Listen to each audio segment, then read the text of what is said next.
Congrats for clicking on this video today. My name is Reverofenola, and if you have seen any of my Zantetsuken videos where the bosses all have 0 cards in their deck, and you want to do the same thing, well, here's how you do it. Now, be warned, I would honestly only recommend this method as a viable tactic in the original GBA version. If you try to do it in the remake, it's a bit more difficult and is borderlining on just showing off in that version. So let's get started. For starters, what is Zantetsuken? Zantetsuken is an ability in the game where when used correctly, automatically makes the opponent's cards unreloadable throughout the entire fight. And when used enough times, it leads to this. The card requirement for this technique is 3 0 cards or 3 9 cards, and the technique works in both versions of Chain Memories. Tip number 1. Sora does not have to physically hit them with Zantetsuken. All he has to do is break the card or slight and those cards become unreloadable, so you can just walk into a corner and basically spam Zantetsuken whenever your opponent uses a card. This is preferred because if you try performing this move up close, not only does it perform cheap damage when it hits, but it also increases the chance of your opponent card breaking your move, which is especially apparent if you were to use the 0 version of Zantetsuken, since anything can break that. Tip number 2, it is best used against slights. From my experience, it is best to use Zantetsuken whenever your opponent performs a slight. This way you will take out 3 cards instead of just 1 card. This is a major reason why I say it is better in the GBA version, because neither Sora nor his opponent in the game can cancel out slights.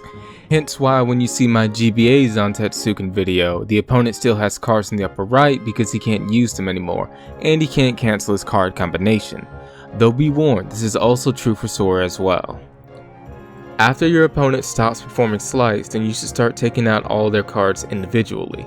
Now be warned, you should use the 999 version of Zantetsuken whenever your opponent uses a 0 card, because if you use the other version, the zeros would just cancel out. Tip number 3, watch out for elixirs. Equipping elixirs to Sora's deck is very beneficial and allows you to keep using your Zantetsuken strategy even more so, due to the item card restocking his whole deck, which includes premium cards and the first card used in slides. However, this is also true for your opponent as well. If you see them use an elixir or a mega ether or high potion, stop them at once. You don't have to use Zantetsuken to cancel them out, just cancel them out with a 0 or a 9 card. This is because elixirs can bypass your Zantetsuken strategy or at least make your work a lot more difficult. Basically, if your opponent uses them, stop it, otherwise you will have an even more difficult time.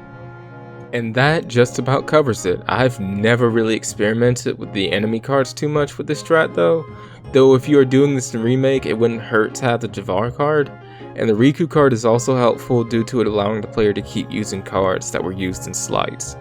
Also, if you have any more questions, be sure to ask them in the comments below. I will try to the best of my ability to answer them.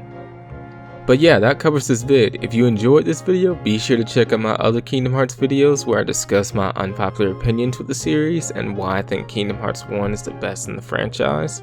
And if you don't like Kingdom Hearts, I have plenty of Sonic videos on this channel which teach you a lot of ways to earn A or S ranks in those levels. Anyway, thanks for watching, be sure to like, comment, and subscribe, and this is Reverofenola signing out. Ciao.